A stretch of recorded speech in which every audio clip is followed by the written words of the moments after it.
안녕하십니까. 중국 철강산업 변화가 한국에 미치는 영향과 대응 자세를 주제로 발표를 하게 된 스트랜스틸 김웅식 부사장입니다. 최근 중국 정부가 행하고 있는 정책을 보면 매우 급진적이라는 생각이 듭니다. 가령 IT 기업의 해외 상장을 규제하는 것을 넘어서 알리페이라고 하는 소액 결제 회사를 국유화한 것이나 또 사교육을 전면 금지한 것, 부동산 매매 시 허가제를 도입한 것 등이 이제 대표적인데요. 최근에는 이제 시진핑 주석이 공개적으로 공동부유론이라는 카드를 꺼내들었고 중국의 저장성을 시범지역으로 선포했습니다. 자, 그러면 이러한 변화가 철강 산업에는 어떠한 영향을 미치고 한국에는 어떠한 영향을 미치는지 또 우리는 어떻게 대응을 해야 하는지에 대해서 살펴보도록 하겠습니다. 오늘 발표 순서는 최근 공산당이 추진 중인 정책의 그 배경은 무엇이고 또 중국 철강 산업은 어떻게 변했는지 또 중국 내에서 철근과 H빔은 어떠한 위치에 처해 있고 마지막으로 이러한 변화가 중국과 한국에 어떤 영향을 미치는지 어떻게 대응해야 되는지 순서로 살펴보도록 하겠습니다. 자, 이제 먼저 중국이 과연 자본주의를 갖다가 포기를 했느냐라고 하는 질문입니다. 앞서 말씀드린 대로 중국의 이런 급진적인 정책을 두고 시중에서 평가가 매우 다양하죠. 그래서 일부에서는 중국이 건국 이후 개혁 개방 이후부터 지금까지 유지해왔던 자본주의를 포기한 것이냐, 사회주의로 회귀한 것이냐 이렇게 얘기하는 사람들도 있습니다. 그래서 이 문제를 알기 위해서는 중국 공산당이 집권 이후 지금까지 추진해온 경제정책이 어떻게 변했는지를 먼저 살펴볼 필요가 있다 이렇게 말씀드리고요. 중국의 경제 발전은 크게 4단계로 나눌 수가 있습니다. 1단계는 49년 건국부터 80년대까지로 주로 의식주 해결이 최대 과제였습니다. 그래서 개혁 개방을 실시를 했고요. 중국은 시장과 노동을 내어주는 대신 기술을 습득하는 방식이었습니다. 2단계는 90년대부터 2000년대까지로 당시 국가 아젠다는 모두가 잘 사는 사회, 즉 샤오캉 사회였습니다. 이때는 기술 습득과 자본 축적이 목표였고 수출과 투자를 통해서 경제를 발전시켰습니다. 3단계는 이제 2010년부터 2020년까지인데요. 이 기간 동안에 국민소득은 1만 달러를 넘어섰고요. GDP 기준으로는 미국에 의해서 G2 국가가 됐죠. 그래서 올 초 전인대에서 시진핑 주석은 마침내 샤오캉 사회를 달성을 했다 이렇게 선언을 했습니다. 그런데 성장 중심의 그늘은 너무도 컸습니다. 무엇보다도 이제 빈익빈 부익부가 문제였습니다. 리커창 총리가 전인대에서 밝혔듯이 중국의 14억 인구 중에서 6억 명이 아직도 월 1천 위안, 그러니까 우리 돈으로 약 16만 원 정도 되죠. 이 금액도 안 되는 돈으로 생활을 하고 있고 상위 1%가 전체 부의 3분의 1을 차지하고 있습니다. 여기에다가 부패 문제, 부동산 거품, 지방 부채 문제, 그림자 금융 등 수많은 문제를 갖고 있습니다. 무엇보다도 젊은 층들이 꿈을 포기하고 좌절하는 것이 가장 문제입니다. 그래서 공산당이 칼을 빼들었습니다. 이것이 이제 4단계의 핵심입니다. 물론 여기에는 시진핑이 내년도 있을 3년임을 위한 전략이다라고 이렇게 평가하는 사람도 있고 이 점도 분명히 있다고 봐야 되겠죠.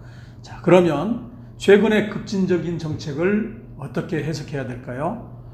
결론부터 말씀드리면 패러다임의 변화다 이렇게 말씀드릴 수가 있습니다. 즉 지금까지는 주주자본주의였는데 지금부터는 국가자본주의로 전환하는 것입니다. 한마디로 말하면 핵심 산업 및 사회 시스템을 국가주도로 하겠다는 겁니다. 현재 IT와 교육, 부동산 시장에 대해서는 이미 손을 댔고요.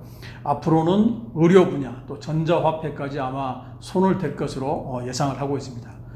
중국 정부도 최근 경기 침체가 구조적인 문제라는 것을 잘 알고 있습니다. 또 전통적인 제조업이나 금융 기법으로는 서방 국가를 따라가지 못한다는 것도 잘 알고 있습니다.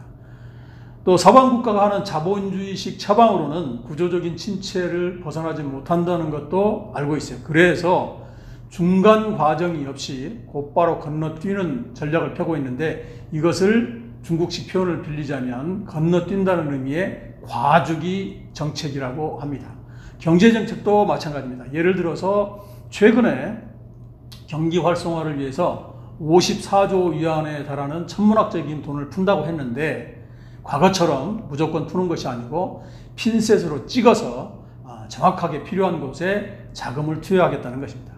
결론적으로 보면 국가자본주의의 핵심은 과주기 정책과 핀셋 경제를 통해서 부패 문제, 과열 문제, 빈부격차 등 중국이 안고 있는 구조적인 문제를 해결하는 것입니다. 물론 이제 이러한 정책이 장기적으로 성공을 할지 실패할지는 저도 잘 모르겠어요. 그런데 분명한 것은 이러한 정책 변화가 모든 산업과 전 세계에 큰 영향을 미친다는 점입니다. 철강 산업에도 이 정책이 동일하게 적용되고 있습니다. 그래서 지금부터는 철강 산업 정책이 어떻게 변하고 있는지를 살펴보도록 하겠습니다. 중국 철강 산업 구조조정에 대해서는 당사가 실시하고 있는 교육이나 철강 TV를 통해서 여러 차례 얘기를 했기 때문에 오늘은 간단하게 설명을 드리겠습니다. 철강 산업 구조조정의 3대 방향이 뭐냐? 국제 경쟁력 제고, 친환경, 스마트 팩토리, 이렇게 정리할 수가 있습니다. 철강 산업에 대한 위상도 달라졌습니다. 지금까지 철강 산업은 생산 대국을 위한 보조 산업이었다면 앞으로 철강은 7대 혁신 과제 달성을 위한 필수 소재 산업이 될 것이다, 이렇게 얘기할 수 있습니다. 중국은 2011년부터 철강 산업에 대한 구조조정을 해오고 있는데요. 마지막 두 가지 과제가 남았습니다. 하나가 정부 주도로 M&A를 통해서 탑10 기업의 시장 점유율을 60% 이상 늘리는 것이고요. 또 하나는 생산 구조를 저급제 중심에서 고부가가치 중심으로 바꾸는 것입니다. 자, 그렇다면 최근에 중국 정부는 왜 감산과 수출 카드를 꺼내들었을까요? 몇 가지 이유가 있는데요. 우선 대외적으로는 저가 수출국이라는 오명을 벗고 또 올림픽을 앞두고 친환경에 중국 정부가 솔선수범하고 있다는 이미지를 부각시키기 위해서입니다. 궁극적으로는 중국 제조 2025를 위한 기초소재의 경쟁력 강화다, 이렇게 얘기할 수가 있습니다. 우리가 일본과의 관계가 악화됐을 때 한국의 소부장 제도가 등장했듯이 중국은 미국과의 관계가 요즘 안 좋죠. 그래서 내놓은 카드가 공업 강기입니다. 자, 그러면 세 번째로 중국 내에서 철근과 HBM은 현재 어느 정도의 위치에 있는지를 살펴보도록 하겠습니다. 지난해 중국의 철근 생산량은 2억 6,600만 톤입니다. 그리고 HBM은 1,500만 톤 정도 됩니다. 그래서 전체 조강 생산에서 철근이 차지하는 비중은 25.3%, HBM은 1.4% 정도입니다.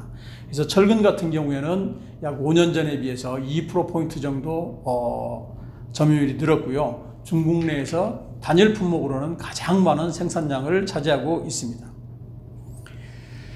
다음은 지역별로 어디에 철근 업체가 집중되어 있는지 살펴보도록 하겠습니다. 아쉽게도 HBM은 자료가 없습니다. 그래서 철근 중심으로 하겠습니다. 철근의 생산 설비는 주로 허베이성, 하북성이죠. 그 다음에 장수성, 강소성 이쪽 지역에 밀집되어 있고요. 최근에는 중국 정부가 이제 서부 대개발을 집중적으로 하고 있는데요. 이에 힘입어서 서북 지역에 전기로 신증설 붐이 일고 있습니다. 공법별로 보면 고로가 65%, 전기로가 25%, 단합이 10%인데 정부가 친환경 정책을 집중적으로 시행을 하고 있죠. 그래서 전기로는 증가세, 단합은 감소세다, 이렇게 얘기할 수가 있고요. 또 중국 정부의 적극적인 M&A 정책에도 불구하고 아직까지 철근의 경우 10대 메이커의 시장 점유율은 20%가 안 됩니다. 약 17% 정도 됩니다. 다음은 철근 생산과 소비 추이 그리고 향후 전망에 대해서 살펴보도록 하겠습니다. 지난해 중국의 철근 생산량은 2억 6,600만 톤, 소비가 2억 1천만 톤이었어요. 그래서 10년 전과 비교를 해보면 생산은 42%가 늘었고요. 소비는 27%가 늘었습니다. 생산과 소비 사이에 약 5천만 톤 넘는 차이가 있는데 이 이유는 생산에서 아마 선제와 구분이 안 돼 있기 때문이 아닌가, 이렇게 좀 생각이 듭니다. 향후 전망은 철근이나 HBM 모두 매우 밝다, 이렇게 얘기할 수가 있습니다. 왜냐하면 농촌 도시화라든가 기존 대도시 리모델링, 또 신형 인프라, 정부 주도의 인프라 프로젝트 가령 징진지라든가 장강 삼각주와 같은 대규모 프로젝트가 줄을 잇고 있기 때문입니다. 참고로 14차 5개년 계획 기간 동안에 중국 정부가 역점적으로 추진하고 있는 것이 7대 신형 인프라 투자인데 이와 관련한 철강 투수도 만만치 않습니다. 가령 앞으로 5G 기지국 건설을 500만 개를 하겠다. 또 데이터 센터도 220만 개를 건설하겠다. 또 전기차 충전소를 매년 45만 개씩 증설하겠다 하는 것도 있고요. 이 밖에도 고속철도나 도시철도 관련 특수도 있습니다. 여기에는 철도 장비라든가 전동차라든가 기관차, 모터 등의 수요가 있을 수 있고요. 또 특고압, 중국이 전력이 부족해서 전국에 지금 발전소를 짓고 있는데 특고압 송전 설비를 갖다 전력망을 구축하는 것도 좋은 예입니다. 감산이라든가 향후 내수 전망을 감안했을 때 수출 비중은 더 줄어들 수밖에 없다 이렇게 얘기할 수가 있습니다. 2010년 이후에 중국의 철근 수출은 약 20만 톤대를 유지를 하다가 19년, 20년에 40만 톤까지 늘었습니다. HBM은 2016년 이후에 줄곧 180만 ton 전후를 유지를 하고 있는데요. 지난해 기준으로 보면 생산 대비 수출 비중은 철근이 0.3%, 그 다음에 HBM이 12% 전후인데 앞으로 철근은 다시 20만 톤대로, 그 다음에 HBM은 150만 톤대 전후가 될 것으로 이렇게 예상을 하고 있습니다.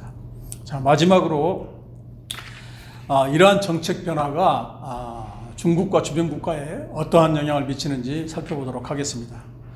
우선 이제 감산과 가격 억제 정책은 중국 내수 가격은 한동안 아마 혼란에 빠질 것입니다. 소폭의 등락을 계속할 것이고요. 또 원가 및 품질 경쟁력이 없는 업체는 도태될 것이고 국유기업 지도로 시장 재편이 가속화될 것입니다. 또 세 번째는 수출이 줄고 수출 구조도 바뀔 것입니다. 특히 저급제 수출이 사라질 것으로 예상되고요. 마지막으로 수출 방식도 변화될 것입니다. 지금까지 가격 중심의 수출이었다면 앞으로는 1대1로를 이용해서 기술과 자금을 대고 철강 제품을 같이 여기에 편승해서 수출하는 이런 방식으로 수출을 할 것입니다.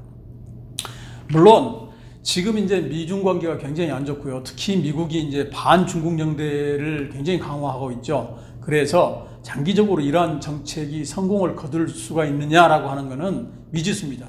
그렇지만 중국이 뭐 그렇다고 금방 꼬리를 내리거나 또 당장에 뭐 경기가 급냉한다거나 이러지는 않을 것 같고요.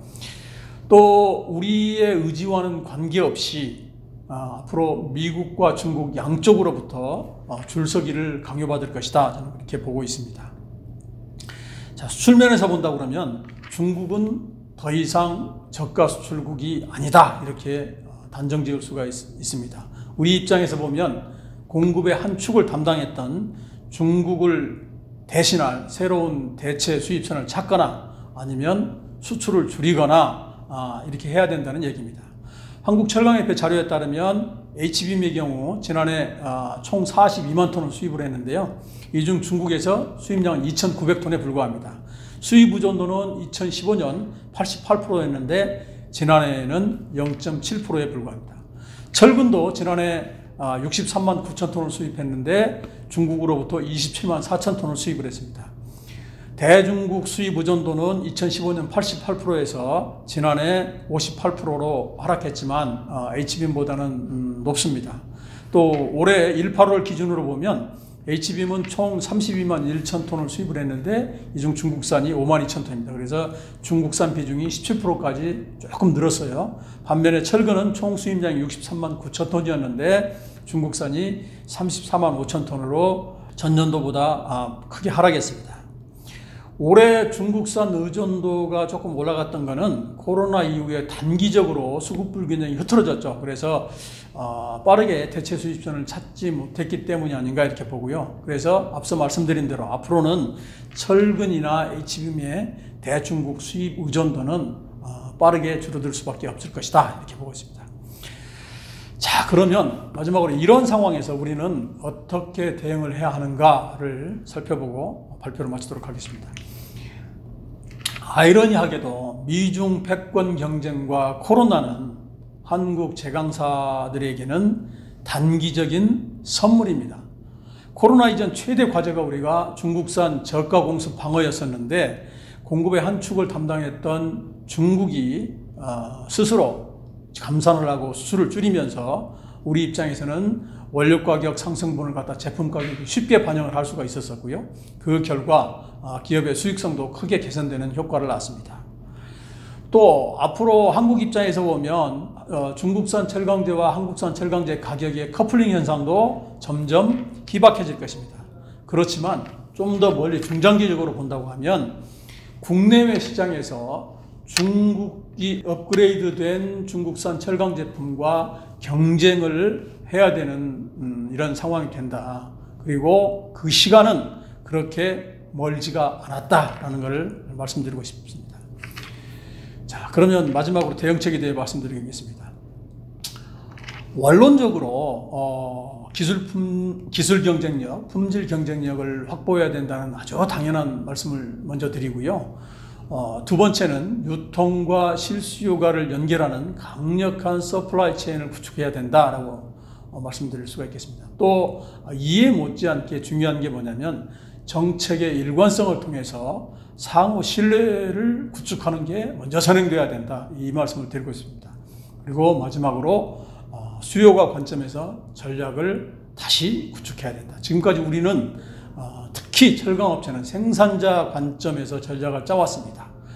그렇지만 이제는 고객의 관점에서 시장을 보고 수급을 보고 전망을 해야 되는 이런 시대가 왔다. 이 말씀을 드리면서 오늘 발표를 마치도록 하겠습니다. 감사합니다.